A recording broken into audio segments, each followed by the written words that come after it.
పాత్రికేయ రంగంలో పెను మార్పులు తీసుకొచ్చిన రామోజీరావు మృతి తీరని లోటు అని సీనియర్ జర్నలిస్ట్ జ్వాల నరసింహారావు అన్నారు. రామోజీరావు నమ్మని సిద్ధాంతాన్ని కట్టుబడి పత్రికా రంగంలో గ్రామీణ వార్తలు మొదలుకొని అంతర్జాతీయ వార్తల వరకు ప్రాధాన్యమిచ్చారని కొనియాడారు. పట్టుదలతో కార్యసాధనలుగా రామోజీరావు నిలిచారని అంటున్న సీనియర్ జర్నలిస్ట్ జ్వాల నరసింహారావుతో మా ప్రతినిధి రాజు ఫేస్ టు ఫేస్. పాత్రికేయ రంగానికి రామోజీరావు గారు లేకపోవడం ఒక తీరని లోటు. పాత్రికేయ రంగం కూడా తీవ్ర దిగ్భ్రాంతి వ్యక్తం చేస్తున్నటువంటి పరిస్థితి ఉంది. ప్రస్తుతం ఆయన గురించి తెలుసుకునేటటువంటి ప్రయత్నం చేద్దాం. మనతో పాటు సీనియర్ పాత్రికేయులు జ్వాల నరసింహారావు గారు ఉన్నారు. సార్ నమస్కారం.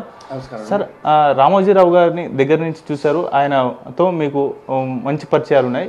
సార్, ఆయనతో మీకున్నటువంటి అనుభవాలు కావచ్చు ఏ విధంగా ఉండేవి సార్? వ్యక్తిగతంగా రామోజీరావు గారి మరణం పట్ల నేను తీవ్ర సంతాపాన్ని వ్యక్తపరుస్తున్నాను. ఆయన కుటుంబ సభ్యులకు కూడా నా సంతాపం తెలియజేస్తున్నాను.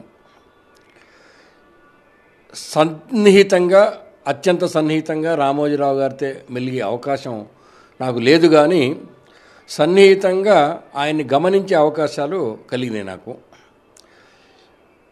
నేను బిహెచ్ఎల్ హైయర్ సెకండరీ స్కూల్లో పనిచేస్తున్న రోజుల్లో ఆయన ఈనాడు వైజాగ్ ఎడిషన్ ప్రారంభించిన రోజుల నుంచి గమనిస్తూ వచ్చాను వారిని. ఆయన అలా అలా అలా అలా అంచెలంచెలుగా ఒక్కొక్క మెట్టు ఎదుగుతున్న రోజుల్లో నాకేదైతే నేపథ్యం ఉందో కమ్యూనిస్టు భావజాలం, ఆయన కూడా కమ్యూనిస్టు భావజాలం నేపథ్యం ఉన్నదని తెలుసుకున్న రోజుల్లోనే ఆయన దగ్గర పనిచేస్తున్న ఒక వ్యక్తి, చాలా అత్యంత సన్నిహితంగా పనిచేసిన వ్యక్తి, నాకు పోస్ట్ గ్రాడ్యుయేషన్లో నా క్లాస్మేట్, ఆయన మార్గదర్శిలో పనిచేసేవాడు. సో అలా 1-2 సందర్భాల్లో ఆ వ్యక్తి ద్వారా కలవడం జరిగింది. మొట్టమొదటిసారిగా కొంచెం దగ్గరగా కలిసే అనుభవం 1989-1990లో మర్రి చెన్నారెడ్డి గారు ఉమ్మడి ఆంధ్రప్రదేశ్ రాష్ట్రానికి ముఖ్యమంత్రిగా పనిచేస్తున్నప్పుడు, అప్పుడు ముఖ్యమంత్రి గారి అంటే ఆయన ఎవరి దగ్గరికి రాలేదు, బట్ ఏదో 1-2 సందర్భాల్లో వారిని కలవటం, కొన్ని మంచి చెడు ఎప్పుడో డిస్కస్ చేయడం లాంటివి జరిగినాయి. అంతే తప్ప నాకు క్లోజ్ అసోసియేషన్ ఏం లేదు. అయితే ఒకానొక సందర్భంలో శాసన మండలిలో జరిగిన ఒక చిన్న గొడవ నేపథ్యంలో రామోజీరావు గారికి ఏదో అరెస్ట్ వారెంట్ రావటం ఇలాంటివి జరిగినప్పుడు ఆయన పట్టుదలని నేను చాలా క్లోజ్గా పత్రికల ద్వారా అబ్జర్వ్ చేశాను. అప్పట్లో పత్రికలకు ఏదో నేను బహుశా ఆర్టికలో లేదో లెటర్స్ రైటర్ ఏదో రాసినట్టు కూడా గుర్తుంది. అంటే ఆ మనిషి దేనికి కూడా పట్టు వదలడు అనమాట. అంటే తాను నమ్మిన సిద్ధాంతం ఇది కరెక్ట్ అనుకుంటే కరెక్ట్, అంతే.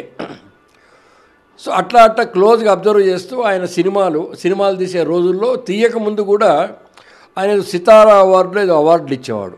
ఆ అవార్డుల ఫంక్షన్ కూడా నేను 1-2 సందర్భాల్లో పోయినాను. సినిమాలు తీయడం మొదలుపెట్టిన తర్వాత ఆ ఫంక్షన్స్ పెట్టలేదని నేను అనుకుంటున్నాను.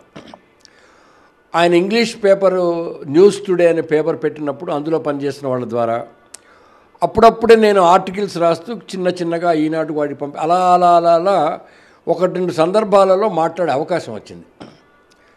అయితే నేను కేసీఆర్ గారి దగ్గర చీఫ్ పబ్లిక్ రిలేషన్స్ ఆఫీసర్గా చేరిన తర్వాత, అంటే నాకు తెలిసినంత వరకు సబ్జెక్టు కరెక్షన్, జనరల్గా ఎంత పెద్ద వ్యక్తి అయినా ఎవరైనా సరే రామోజీరావు గారి దగ్గరికి పోయి ఆయనకు గౌరవం ఇచ్చి ఆయనతో మాట్లాడేవారు. మా కేసీఆర్ గారు కూడా అంతే గౌరవంగా ఆయనతో ఉండేవారు. కానీ ఎందుకో రామోజీరావు గారు preferred to come to him to secretariat, పాత సెక్రటేరియట్ బిల్డింగ్లో. అప్పుడు ఆయన రామోజీ ఫిల్మ్ సిటీలో ఈ ఆధ్యాత్మిక పరమైన బ్రహ్మాండమైన ఒక సముదాయం నిర్మిస్తున్న నేపథ్యంలో అనమాట. ఆయన వచ్చినప్పుడు నేను దిగి కిందికి వచ్చి వారిని, నేను పిఆర్ఓగా ఉన్నాను కాబట్టి తీసుకెళ్తుంటే నేను ఆశ్చర్యపోయాను. కనిపించగానే పాత రోజులు అంటే చెన్నారెడ్డి గారి దగ్గర పనిచేసిన సందర్భం గుర్తు చేసుకుంటూ బాగున్నారా అని పేరుతో పలకరిస్తే నేనైతే కొంచెం ఆశ్చర్యపోయినాను. ఎందుకంటే నాకు అంతగా గుర్తుండవు కొన్ని విషయాలు, కానీ ఆయన గుర్తుంచుకున్నాడు. అయితే పైకి రావటం, మాట్లాడిందాక ఉండటం, తర్వాత పోవడం, పంపించడం. ఆ తర్వాత మళ్ళీ ఎప్పుడు సందర్భాలు రాలేదు. కానీ ఒక 20 నెలల క్రితం మా అమ్మాయి కూడా జర్నలిస్టే, డాడీ నేను ఒకసారి వెళ్ళి రామోజీరావు గారిని కలిసి ఇంటర్వ్యూ చేస్తాను, అవకాశం ఉందంటే అక్కడ ఎవరో తెలిసిన వాళ్ళని కాంటాక్ట్ చేస్తే అడగగానే పాప ఆయన వెంటనే రమ్మన్నాడు తన్ని. కానీ నేను పోలేకపోయినాను ఆవేళ.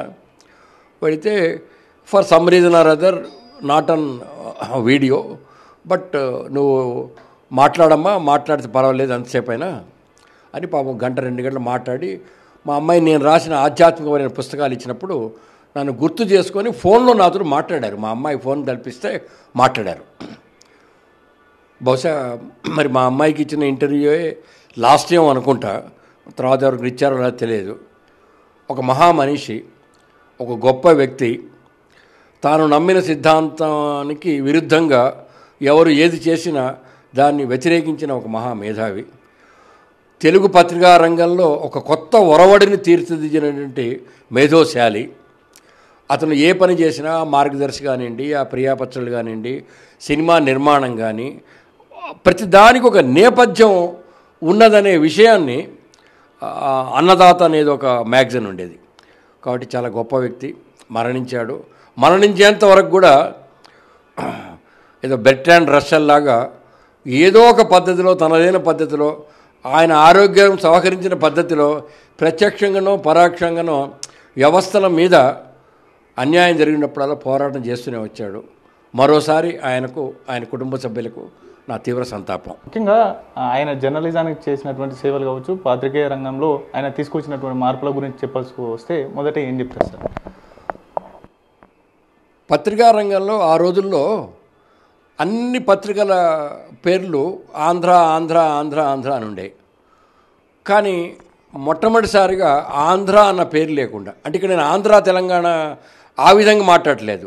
అప్పట్లో ఆంధ్రజ్యోతి, ఆంధ్రప్రభ, ఆంధ్రపత్రిక, ఆంధ్రజనత అన్నీ ఉన్నప్పుడు రోజుల్లో ఒక వినూత్నమైన శైలిలో, సరళిలో తన పత్రిక పేరు ఈనాడు అని పెట్టాడు. ఈనాడు అంటే ఏ రోజు పార్త ఆ రోజు అనే పెట్టాడు. కొత్తగా డిస్ట్రిక్ట్ ఎడిషన్స్ అనేటువంటిది స్టార్ట్ చేసింది కూడా నాకు గుర్తున్నంత వరకు ఈనాడు పత్రికే. మూడోది ఏంటంటే ఈనాడు పత్రిక ఆ రోజుల్లో పత్రికలలో అంటే మొత్తం జాతీయ పార్టీలు డామినేట్ చేస్తున్న ఆ రోజుల్లో పత్రికలలో ప్రాధాన్యం అంతా కొంత జాతీయ వార్తలకు ఎక్కువ ప్రాధాన్యం ఉండే, ఆ తర్వాత ప్రాంతీయ వార్తలు, ఆ తర్వాతనే జిల్లా వార్తలు, ఆ తర్వాత ఇలా ఇంకా మరీ మాట్లాడాలంటే అంతర్జాతీయ వార్తలకు కూడా ప్రాధాన్యం ఉంటూ వచ్చాయి. దాన్ని తగ్గించి మనం, మన జిల్లా, మన తాలూకా, మన రాష్ట్రం, తర్వాతనే దేశం, అంటే దేశం తక్కువని కాదు, మన సమస్యలకు మనం ప్రాధాన్యత ఇద్దాం అనే ఒరవడి సృష్టించడమే కాకుండా ఈనాడు అనేటువంటి ఒక ఛానల్ ద్వారా బ్రహ్మాండమైన, ఆ ఛానల్ని ఎన్ని భాషల్లో పెట్టారో ఏంటో, ఎన్ని రకాలు పెట్టారో ఏంటో తెలియదు, కానీ ఆ విధంగా ఒక నూతన ఒరవడిని, అంటే ఆ రోజుల్లో రామ్నాథ్ గోయంకా వాళ్ళు ఇంగ్లీష్ జర్నలిజం పెట్టి దేశం మొత్తంలో ఎలా పేపర్లు పెట్టి తనదైన శైలిలో ఒక సేవ చేశారో అంతకు మించో అంతకు సమానంగానో రామోజీరావు గారు చేశారు.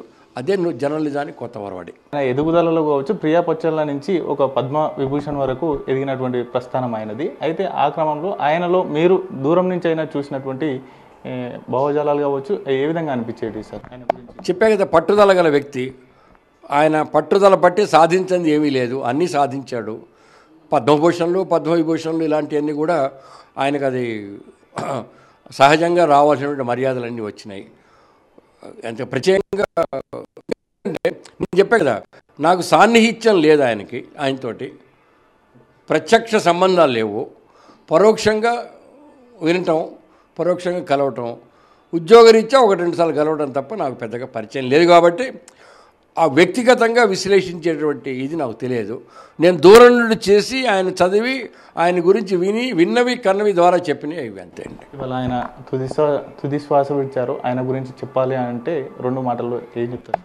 చెప్పే ఒక మహామనిషి, ఒక మహా వ్యక్తి, మహా పట్టుదలన్న వ్యక్తి, తను అనుకున్న కార్యం సాధించాలనుకునే వ్యక్తి, తను ఏ కార్యక్రమం చేసినా, ఏది చేపట్టినా, ఏది కొత్తగా ప్రారంభించినా దాన్ని పట్టుదలతో ముందు కొనసాగించాలన్న దీక్ష కలిగిన వ్యక్తి. అకుంఠిత దీక్షతో అనుకున్నవన్నీ నిర్వర్తించి విజయవంతంగా ముందుకు సాగి అమోఘమైన సేవ అందించిన వ్యక్తి. మరొకసారి ఆయన మరణానికి నా తీవ్ర సంతాపం, కుటుంబ సభ్యులకు కూడా సంతాపం. Thank you so much. ఇది ఓవరాల్గా సీనియర్ పాత్రికేయులు జ్వాలా నరసింహారావు గారు చెప్తున్నటువంటి మాట. అనుకున్నది సాధించే వరకు కార్యసాధకులుగా ముందుకు సాగేటటువంటి తత్వం ఆయనలో, రామోజీరావు గారిలో ఉండేది అనేది కూడా ఆయన చెప్తున్నటువంటి మాటలుగా ఉన్నాయి. కెమెరా పర్సన్ అఖిల్తో రాజు, స్వతంత్ర టీవీ, హైదరాబాద్.